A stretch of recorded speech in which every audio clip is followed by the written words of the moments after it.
Saya Arianti Tamarmeha. Di sini saya akan membuat video UAS mata kuliah manajemen bank. Yang pertama, jelaskan perbedaan antara lembaga keuangan bank dan lembaga keuangan non-bank, serta jelaskan juga perbedaan antara bank umum dan BPR menurut Undang-Undang Perbankan. Keuangan bank. Menurut Undang-Undang Pokok Perbankan Nomor 14 Tahun 1967 didefinisikan sebagai lembaga keuangan yang usaha pokoknya memberikan kredit dan jasa-jasa dalam lalu lintas pembayaran dan peredaran uang. Pada dasarnya, bank merupakan penitipan atau penyimpanan uang, pemberi atau penyalur kredit, dan juga perantara di dalam lalu lintas pembayaran. A. Sebagai tempat untuk penitipan atau penyimpan uang. B. Sebagai lembaga pemberi atau penyalur kredit. Lembaga keuangan bukan bank. LKBB berfungsi sebagai pengumpul dana dan penyalur dana dan ke masyarakat. Maksudnya adalah untuk menunjang pengembangan pasar uang dan modal serta membantu pemodalan perusahaan-perusahaan. Sejak tahun 1972, pemerintah memberikan izin bagi pendirian LKBB.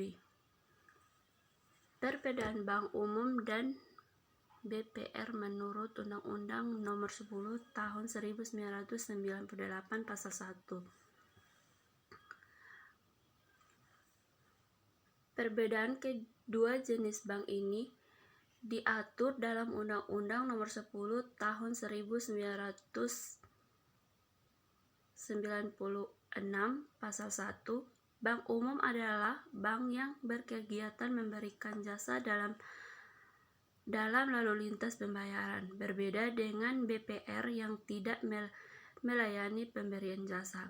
Perbedaan lainnya terletak dalam bentuk simpanan dana dari masyarakat. Bank umum menghimpun dana dalam bentuk giro dan sertifikat deposito, sedangkan BPR dalam bentuk tabungan dan deposito. Yang kedua, faktor kepercayaan terhadap bank menjadi sangat penting. Karena faktor kepercayaan merupakan faktor yang sangat membantu dalam meningkatkan loyalitas yang tinggi terhadap bank tersebut. Yang ketiga, sebutkan sumber dana bank dan jelaskan. Jadi sumber dana bank, yang pertama, dana yang bersumber bank itu sendiri. Artinya sumber dana bank ini merupakan sumber dana dan modal sendiri. Modal sendiri maksudnya adalah modal setoran daripada pemegang sahamnya. Apabila saham yang terdapat dalam portofel belum habis terjual, sedangkan kebutuhan dana masih perlu, maka pencairannya dapat dilakukan dengan menjual saham kepada pemegang saham yang lama. Akan tetapi, jika tujuan perusahaan untuk melakukan ekspansi, maka perusahaan dapat mengeluarkan saham baru tersebut di pasar modal. Yang kedua, dana yang berasal dari masyarakat luas. Sumber dana bank ini merupakan sumber terpenting bagi kegiatan operasi bank dan merupakan ukuran keberhasilan bank jika mampu membiayai operasinya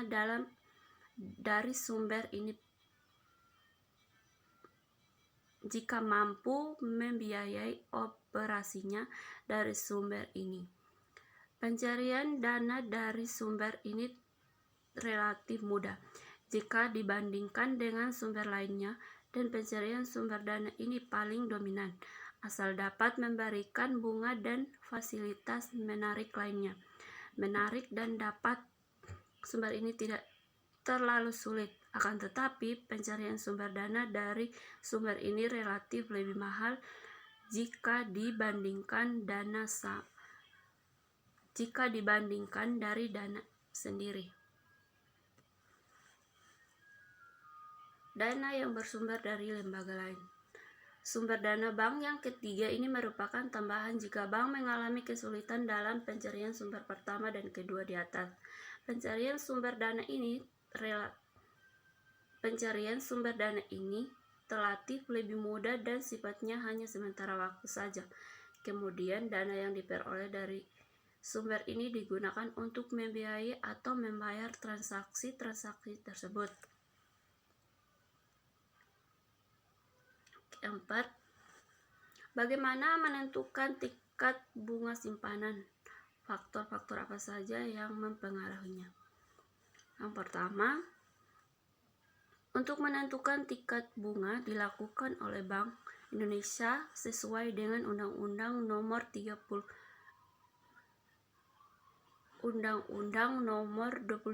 Tahun 1999 tentang Bank Indonesia.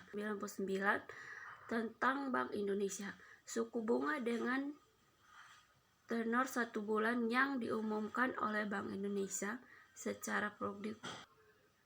Menentukan tingkat bunga dilakukan oleh Bank Indonesia sesuai dengan Undang-Undang Nomor 23 Tahun 1999 tentang Bank Indonesia. Suku bunga dengan tenor 1 bulan yang diumumkan oleh Bank Indonesia secara periodik untuk jangka waktu tertentu dan berfungsi sebagai sinyal atau track kebijakan moneter. Faktor yang mempengaruhi tingkat suku bunga. Yang pertama, kebutuhan dana. Kedua, target laba. Ketiga, kualitas jaminan. Keempat, kebijakan pemerintah. Kelima, jangka waktu. Yang keenam, reputasi perusahaan penetap. Yang ketujuh, hubungan baik. Yang kedelapan, persaingan. Yang kesembilan, jaminan pihak ketiga.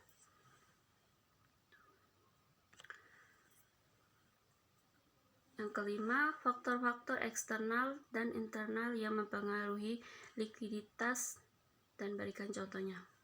Secara garis besar, kondisi likuiditas bank dipengaruhi oleh faktor eksternal dan internal. Faktor eksternal adalah uncontrollable factor, sedangkan faktor internal pada umumnya adalah yang bisa dikendalikan oleh bank. Faktor eksternal antara lain kondisi ekonomi dan moneter, karakteristik lain. Sedangkan faktor internal sangat tergantung pada kemampuan manajemen mengatur setiap instrumen likuiditas. Contohnya adalah pemilihan strategi penerapan aset dan manajemen. Sekian dan terima kasih. Di luar